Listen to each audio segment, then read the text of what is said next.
As governor, I will always be willing to work with people who have ideas to offer and are ready to roll up their sleeves. That kind of teamwork will build a New Hampshire that will lead the nation and compete with the world. Together, we will help our businesses grow and build a stronger economy on a vision of innovation and growth. It's important to focus on how we can strengthen international trade. We've never made progress in this country or in this state by lowering expectations.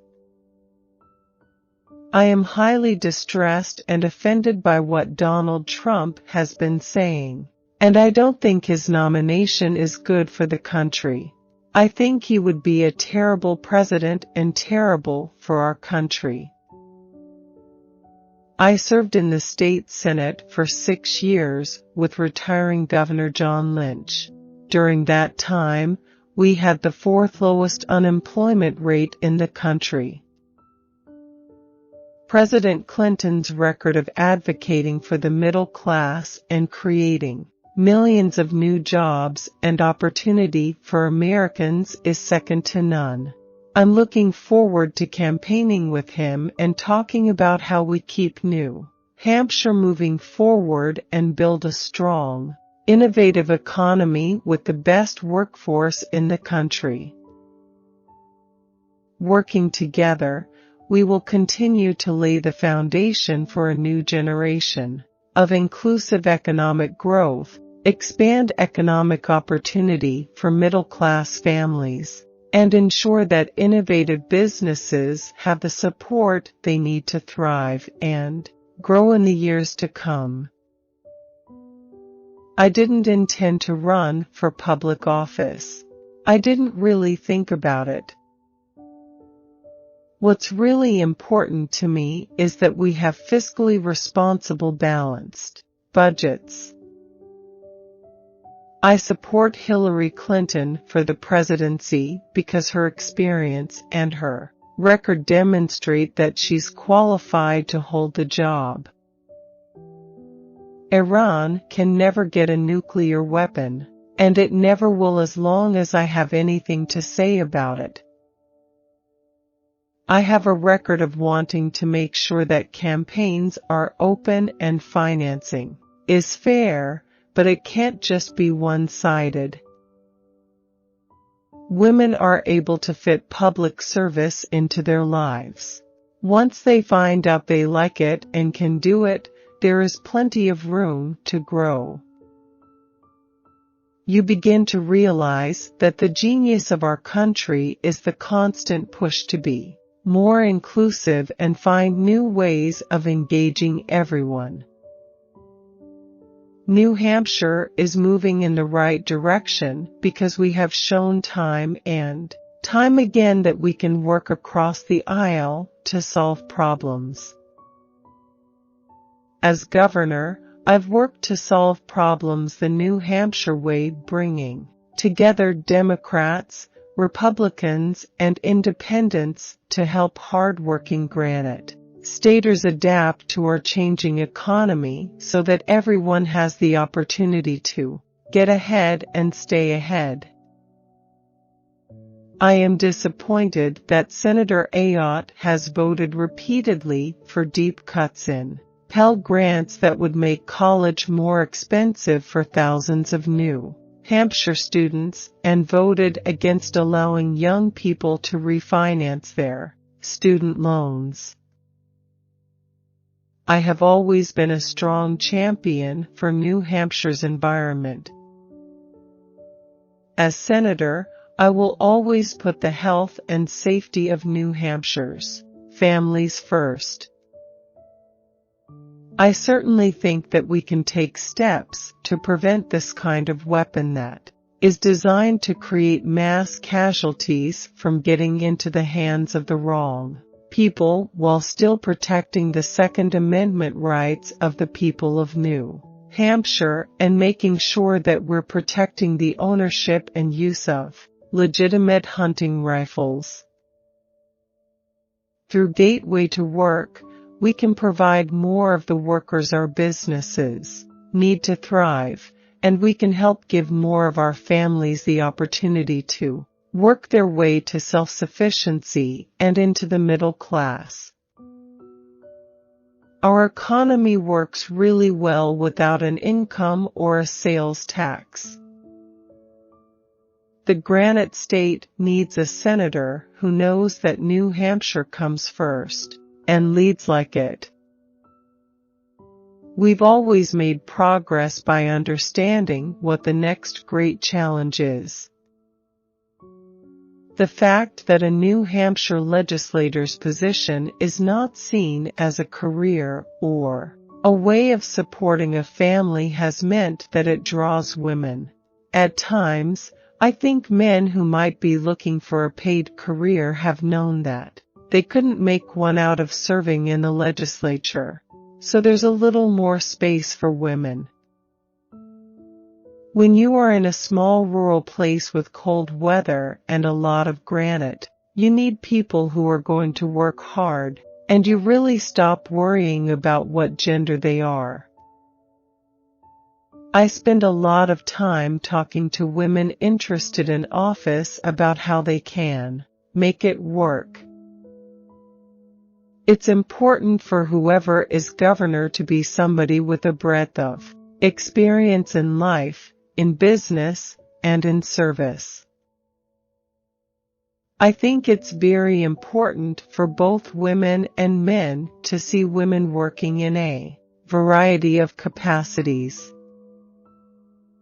We are all focused each and every day on doing our jobs, chief executive of our states, until the very last hour that we are in office, and certainly the president is as well. It is absolutely unacceptable to think that in the last year of the president's term that he should stop doing his job, and he won't. In New Hampshire, we know that small businesses and entrepreneurs are the engines of economic growth in the 21st century economy, and our state has long been defined by the entrepreneurial spirit of our people. When you literally build a state of granite, it takes a certain toughness and perseverance as well as a unique blend of community and independence, a culture that also helps spur economic growth. When I visit businesses across New Hampshire, they tell me that their one need is even more highly skilled workers to fill job openings. Our founder said that everybody mattered, everybody counted, but we all know that they didn't count everybody at the beginning. They did somehow have confidence that each generation of Americans would do a better job with it and would bring more and more people in from the margins and into the heart and soul of our democracy. When you think about the Americans with Disabilities Act and what it takes for employers sometimes to accommodate a person with disabilities, when we talk about reasonable accommodations, it's doable, but the payoff isn't always obvious right away. When I first got asked to run for the state senate, I was asked by a number of legislators I had worked with, and I thanked them and declined. The reason I decided to run for Senate is one of my responsibilities as governor is to make sure that the voices of our people and our small businesses in New Hampshire are heard in Washington and that we continue to make the type of progress we're making here at the state level. We need that same type of response and progress in Washington. Since entering office, I have focused on working with the people and businesses of New Hampshire to build a stronger economic future through innovation, and in no sector is innovation needed more than our energy industry. New England is demanding newer, cleaner, and more innovative energy sources that create jobs here in New England. We should also demand newer, cleaner, and more innovative transmission methods. Expanding traditional energy sources like large-scale hydropower does not mean just accepting what Northern Pass has put on the table, and no one should accept Northern Pass's assertion that the only way for New England to access Canadian hydropower is to trade away the majestic beauty of the White Mountains. New Hampshire understands the need to pursue modern and long-term energy strategies that will help lower costs, protect our natural resources, and create good jobs. We just have to remember that we're all in this together and that we all want our state and our country to succeed. Together, we can build a stronger, more innovative New Hampshire, where our businesses can grow, flourish, and create good jobs for our people. I have always known that New Hampshire is a special place, with a community of people who come together to solve our common challenges. The challenges our state faces must be met with the best solutions and ideas we can muster, and good ideas and good people reside on both sides of the aisle. We want New Hampshire to be a haven for entrepreneurs and inventors, the people who are creating the products and good-paying jobs of the future. I strongly believe that the legislature should not be interfering in private medical decisions.